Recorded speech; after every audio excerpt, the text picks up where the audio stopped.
يقول النبي صلى الله عليه وسلم: من كان له 3 بنات فصبر على لأوائهن وسرائهن وضرائهن أدخله الله الجنة برحمته إياهن. قالوا: أو 2 يا رسول الله؟ قال: أو 2. فقال رجل: أو 1 يا رسول؟ قال: أو 1. هاي رسالة لأبو البنات اللي يسمونهم بالعامة أبو البنات.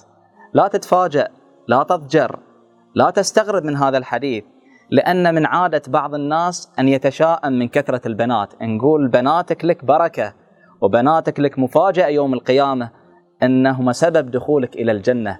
لذلك ثبت أن النبي صلى الله عليه وسلم سماه البنات المؤنسات الغاليات، بيأنسونك في الدنيا وبيأنسونك في الآخرة بدخولك إلى الجنة. قول آمين، والله يبارك لك في بناتك.